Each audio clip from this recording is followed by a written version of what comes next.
So, ayan po ma'am yung ating sewing machine din. Ng pag-ikot naman po ito ma'am sa girl, ikutin po natin ito ng ganito. Okay, pagkatapos po natin yan ikot, kakainin niya po yung sinulid sa ilalim po ma'am. Then pagkatapos hihilain niyo po silang dalawa at pagkatapos niya po hilain, ipapasok niyo po doon po ma'am. Then isasarado niya po siya. Okay, pagka nasarado niyo po, gagamitin niyo na po kung anong tela ang gusto niyo po. Like maong, kung anong klaseng tela. So ito, dito tayo sa maong po ma'am, tatahi para makita niyo po. Kaya po niya ng maong. So ito po siya ma'am. Ang pang maong na stitch natin ma'am, number 3 po siya ma'am. So ikutin nyo lang po ito ma'am. Ayan. Yan. Yung stitch para sa pang maong din. Yung stitch para sa number 2, pang cotton po siya ma'am. So ayan po siya ma'am. Then meron po tayong reverse dito ma'am. Kung gusto nyo po yung reverse, ito po siya ma'am. Lock stitch po yan. Nakalong press po siya ma'am. Then kung gusto nyo naman po ang pang cotton, silagan nyo lang po siya sa number 2 kasi magkaiba po ang tahi ng number 2 at saka number 3. Okay. Yung number 1, pinaka masinsin na masinsin para po yun sa mga maninipis na tela po ma'am. Kaya pang manipis lang po yung number 1. Yung 2, pang cotton. Yung 3, pang maong po ma'am. So ito po ma'am yung tahi niya po ma'am. Ito po siya. Ayan. So napakasulit po yan ma'am. Klaro niyo po ba siya ma'am? Ayan. Then sunod naman po natin dyan yung zigzag po niya ma'am. Para makita nyo po. Zigzag natin 3 rin. Okay.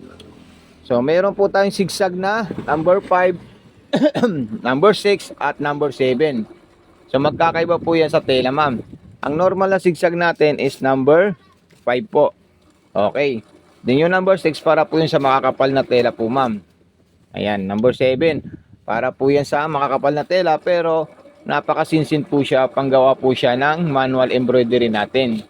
Then yung number 8 naman po, yun po yung borda natin. Kung sakaling gusto niyo po magborda, pwede po kayo mag-design ng scallop.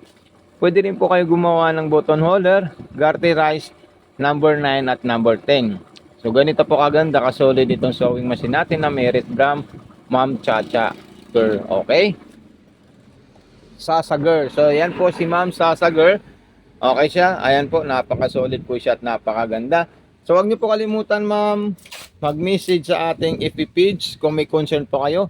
Mato Sewing Machine Vlog. Tapos sa YouTube natin, Mato Panumpang Vlog.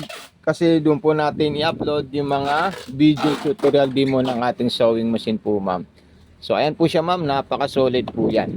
Din gawa po tayo ng pang-garterize natin ha. Ayan. At saka button holder. Sa button holder po, meron po tayong selectable na EBC. So, unahin po natin gawin is yung B. Ayan po siya, ma'am. Okay? B po B, yan.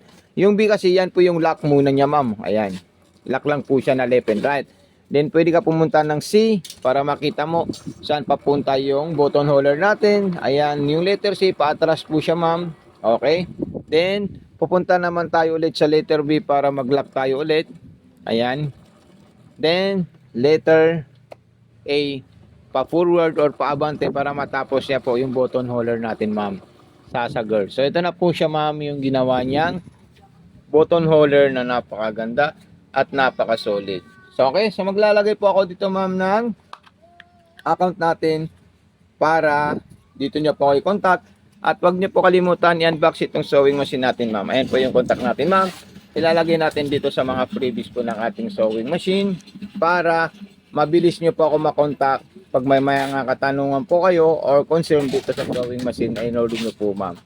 Okay, so maraming salamat sa Girl, ma'am. God bless and more power po, ma'am.